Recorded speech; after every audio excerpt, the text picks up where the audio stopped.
In het vorige programma heeft de politieke partij PALU, die intussen samenwerkt in de politieke combinatie Opzu, duidelijk gemaakt waarom Suriname op een historisch kruispunt staat.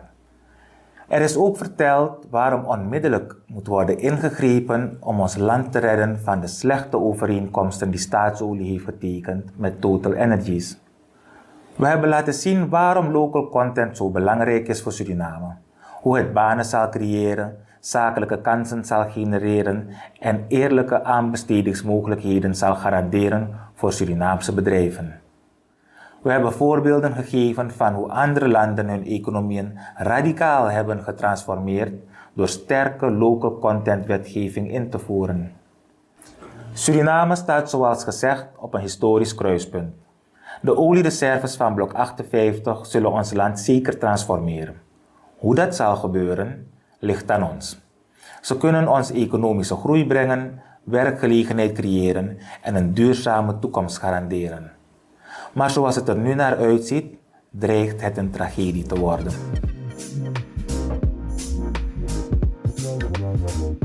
Welcome back. In our last episode, we discussed how local content policies and laws that ensure a country benefits from its natural resources can drive real economic growth. We explored examples of countries that implemented these policies effectively, leading to major results like more jobs, stronger local industries, and better long-term opportunities for their citizens. Today, we are going deeper, focusing on Suriname, a country at a critical crossroad. With offshore oil drilling set to begin at Block 58, the decision made now about local content will shape the country's future for decades. In this episode, we will focus on 4 key points. The first one, how big oil companies operate and why they often try to delay or avoid local content policy. And number 2, the excuses and tactics these companies use and what we can learn from other countries' experiences. The third one, the solutions to overcoming these challenges. And the fourth one, why Suriname needs strong, smart leadership in both government and the state oil company to ensure the country truly benefits from its resources. The stakes are high. If Suriname takes action now, it can secure a better future for its people. If it delays, that opportunity may be lost forever. Now that we have set the stage, let's dive into the first key point, how big oil companies operate and why they often resist local content policies. International oil companies know exactly what's at stake. Strong local content laws, which force them to hire local workers, use local businesses, and share knowledge and technology, will cut into their huge profits. That's why they resist these laws. They want to take as much as possible from Suriname while giving back as little as they can. This behavior is nothing new. It's how they have always operated in countries around the world. For them, it's just business. Keeping control and keeping costs low is how they make billions, even if it leaves the host country with little to show. As a result, these companies actively work to delay, to weaken, even avoid such law. This is the pattern seen in many oil-producing countries, and Suriname is no exception. Now that we understand why big oil companies resist local content laws, let us examine the specific tactics they use to delay, to weaken, and to avoid these policies. Big oil company tactics are neither new nor subtle. These companies have developed a range of strategies to maintain control over oil resources and profits in the countries where they operate. Let's break them down. The first one, preying on weak governments. One tactic is targeting weak or inexperienced governments and state oil officials to secure contracts that heavily favor their interests. By taking advantage of their weaknesses, lack of expertise, and broader understanding of the industry, they set the stage for contracts that guarantee their profits while sidelining the country's long-term benefits. The next one, oil companies often use complex legal language in contracts to create loopholes that allow them to avoid local content requirements. They also threaten legal action or arbitration using their superior legal resources to overpower weaker states. This makes it difficult for countries to hold them accountable and claim the rightful benefits from their resources. The next, oil companies spend significant resources lobbying key government officials and national oil company leaders. Their goal is clear: to make sure any local content laws are weak, vague, and unenforceable. In many countries, there have been allegations of bribery where officials are paid to sign contracts that benefit foreign companies and or delay laws that protect national interests. These actions harm the country and its people. These companies fund media campaigns and organize conferences to influence public opinion. Their message is always the same: the country isn't ready for local content policies, or these policies will scare off investors. This is simply false information aimed at keeping the status quo. Big oil companies hire top journalists and media experts to control the narrative in the society. By manipulating what is shared in the press, they steer public opinion to downplay the importance of local content policies and spread the idea that they are too complicated or harmful. By shaping the conversation, they ensure the public remains passive or unaware of the potential benefits of such laws. Oil companies often offer advisors to the government and private sector, claiming to assist the creation of local content policies. However, their involvement is strategic. They aim to control the process from the start, ensuring that these policies are crafted in a way that benefits their interests. By positioning themselves as experts in policy development, they guide the process to ensure that local content policy is delayed as long as possible. Next, by offering promises of contracts to well-connected businesses, individuals, or influential members of private sector groups, oil companies sow internal division. In doing so, they turn political allies of reform and into opponents, thereby undermining efforts for meaningful change. Oil companies often set up portals or platforms where they publish a minuscule percentage of jobs and tenders. These are presented as local opportunities, but in reality, they are so limited that they barely make a dent in the national economy. The purpose of these portals is to create the illusion of opportunity and keep the public content. Now that we have seen how big oil companies operate, let us examine the excuses they use to avoid local content laws and why these excuses don't hold up.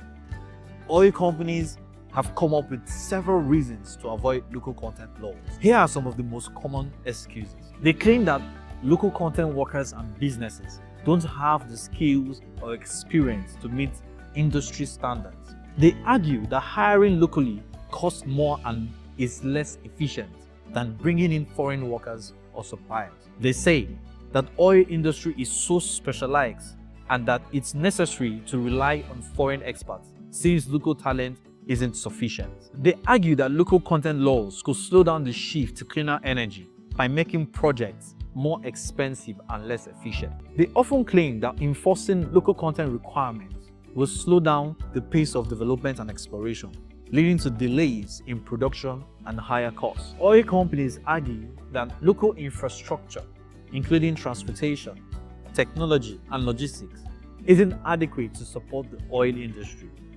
making it necessary to bring in foreign firms with better resources. They suggest that these policies could scare off foreign investors who might see the requirements as a barrier, reducing capital needed for development. Oil companies often claim that local suppliers cannot meet the stringent quality and safety standards required by the oil industry, even when local firms are willing to invest in meeting those standards. Oil companies have used the same lines all over the world to avoid giving real opportunities to local population.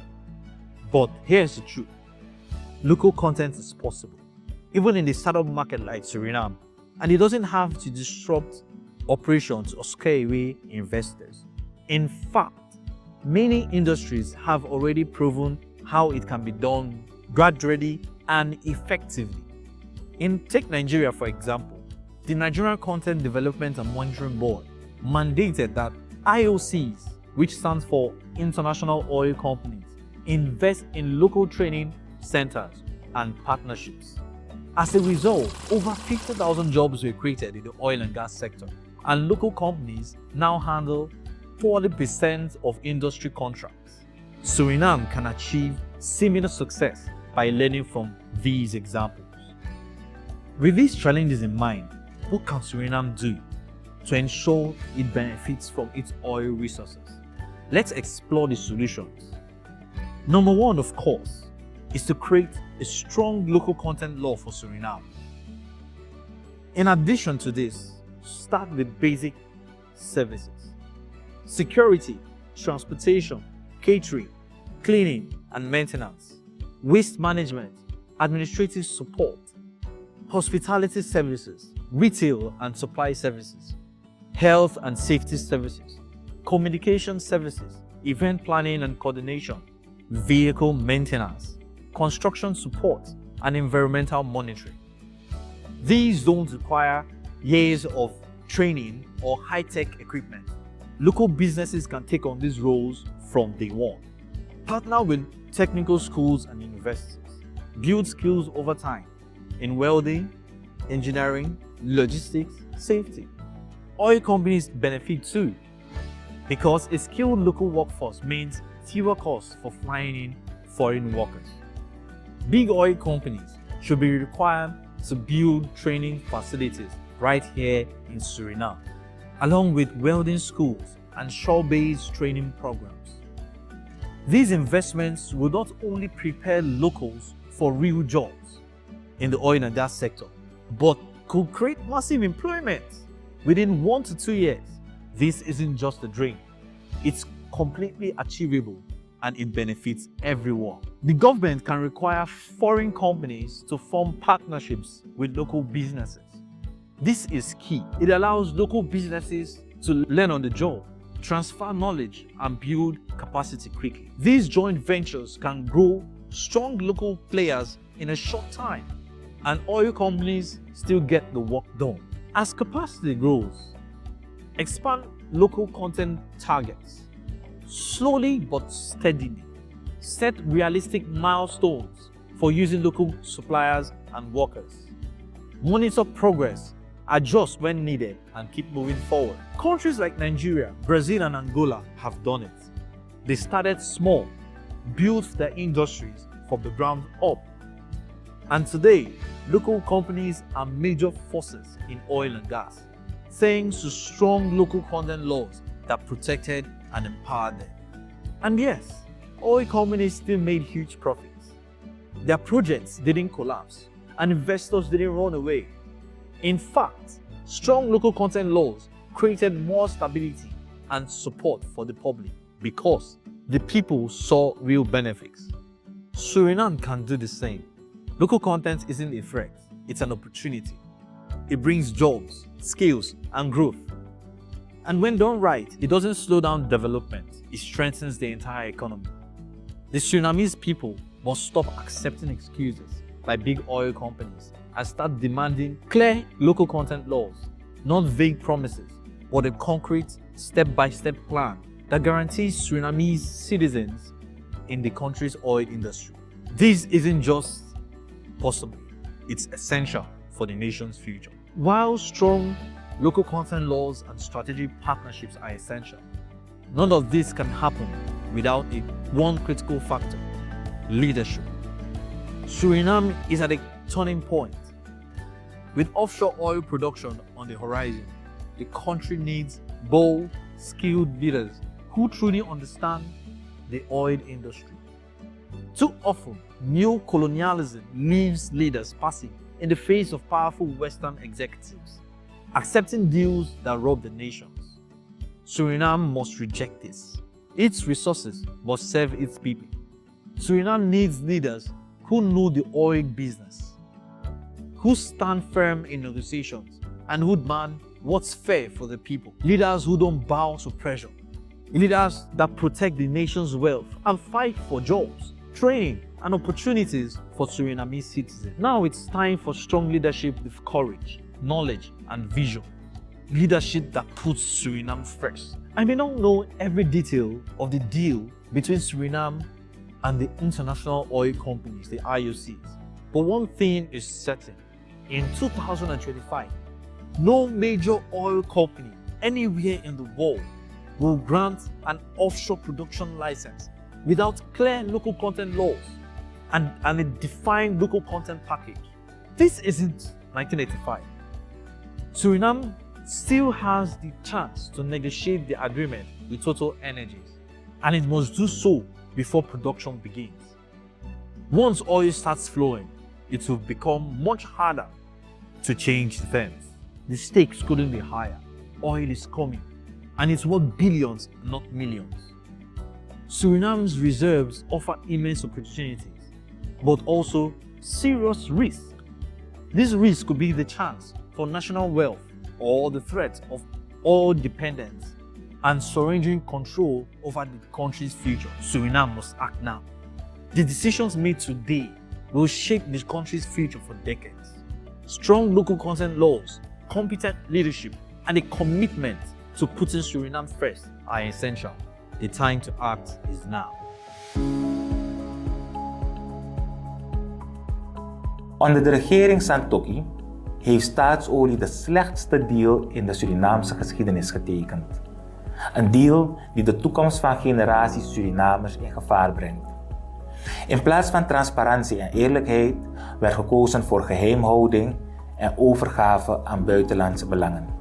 Het is daarom belangrijk dat we leren uit de geschiedenis van andere landen die hetzelfde proces hebben doorlopen. De overeenkomst tussen staatsolie en Total Energies is nog steeds geheim. Dit is uiterst verdacht en zou in geen enkel functionerende democratie worden geaccepteerd. Overal ter wereld, van Ghana tot Brazilië, worden productiedelingsovereenkomsten openbaar gemaakt en kritisch geëvalueerd door parlementen en de samenleving. Waarom niet in Suriname? Wat probeert de regering voor ons verborgen te houden? Zijn de voorwaarden zo slecht dat openbaarmaking een nationale rel zou veroorzaken? Uit analyses van deskundigen blijkt dat de voorwaarden van dit contract rampzalig zijn. We noemen een paar. Er zijn geen bindende local content verplichtingen, waardoor Surinaamse bedrijven en Surinaamse werknemers nauwelijks kansen zullen krijgen in deze miljardenindustrie. Total Energies is ook niet verplicht om een olierampverzekering af te sluiten, waardoor Suriname zelf zal opdraaien voor de kosten van een ecologische ramp als die zich mocht voordoen. Er is ook geen garantie dat een groot deel van de olieopbrengsten terugvloeit naar onze staatskas. Sterker nog, we weten niet eens of Suriname wel een eerlijke winstdeling krijgt. Wij kunnen leren van de fouten van andere landen. Nigeria, Angola en Equatoriaal Guinea hebben allemaal ervaren hoe buitenlandse oliemaatschappijen hun uitbuiten.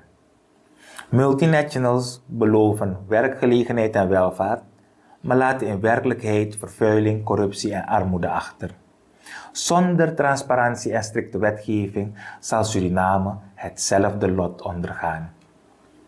De PALU is de enige partij die openlijk de strijd aangaat tegen de uitverkoop van onze nationale rijkdommen. Ik noem u 8 punten die de PALU bij het aanvaarden van regeerverantwoordelijkheid zal aanpakken. 1. Heronderhandeling van contracten. We zullen de huidige afspraken met Total Energies herzien en afdwingen dat Suriname eerlijke en transparante voorwaarden krijgt, inclusief een groter aandeel in de opbrengsten en betere fiscale voordelen voor ons land. 2. Suriname verplicht stellen als logistiek en operationeel centrum. Dat wil zeggen, wettelijk vastleggen dat alle offshore activiteiten, bevoorrading, onderhoud en ondersteuning vanuit Surinaams grondgebied worden uitgevoerd, om werkgelegenheid en economische groei te stimuleren. 3. Invoering van local content wetgeving. Dat wil zeggen, Het wettelijk vastleggen dat minimaal 30% van alle oliegerelateerde industrieën, diensten en werkgelegenheid in Suriname moet plaatsvinden. Dit systeem zal progressief zijn, zodat in de komende jaren het percentage van werkgelegenheid en lokale deelname in de olie- en gasindustrie geleidelijk toeneemt. In de eerste 2 jaar 30%, de volgende 2 jaar 50% en de daaropvolgende 2 jaar 70%. Dit garandeert dat Surinaamse bedrijven en werknemers zowel op uitvoerend als technisch vlak steeds meer profiteren van de olie- en gasindustrie en meer banen creëren in deze sector. 4. De installatie van een onafhankelijke en deskundige commissie die toeziet op de naleving van local content wetten door alle contractors. 5. Een verplichte olierampverzekering. Internationale bedrijven zullen worden verplicht om een volledige olierampverzekering af te sluiten, zodat Suriname niet opdraait voor milieuschade en economische verliezen bij calamiteiten. 6. Investeren in opleidings- en trainingscentra. Total Energies en andere maatschappijen zullen wij dwingen om te investeren in 3 gespecialiseerde instituten om Surinamers op te leiden voor hoogwaardige banen in de olie- en gasindustrie. Het gaat om een internationaal erkend bauxiet trainingscentrum, een maritiem en offshore technisch opleidingscentrum en een instituut voor las- en pijpleidingtechnieken. 7. Een zelfstandig instituut maken voor de behartiging van het Surinaams belang. De waakhondfunctie die op dit moment door staatsolie zelf wordt vervuld om te waken over het nationaal Surinaams belang, zal in een nieuw instituut buiten staatsolie worden ondergebracht. Daarbij hoort ook de toezicht op contracten en strikte naleving van wetten en regels om te voorkomen dat multinationals hun winsten kunstmatig verplaatsen naar belastingparadijzen. 8. Olie en gas gebruiken als motor voor brede economische ontwikkeling.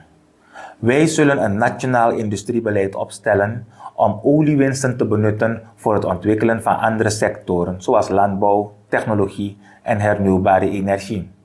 Daarnaast vooral investeren in een internationale luchtvaarthub en een diepzeehaven, waardoor internationale dienstverlening de nieuwe drijvende kracht zal zijn van onze economie. En dat zal zo zijn tot lang nadat de olie opgehouden is te vloeien. Tot slot stellen we dat krachtig en visionair leiderschap essentieel zijn voor een rechtvaardige en welvarende toekomst van ons land.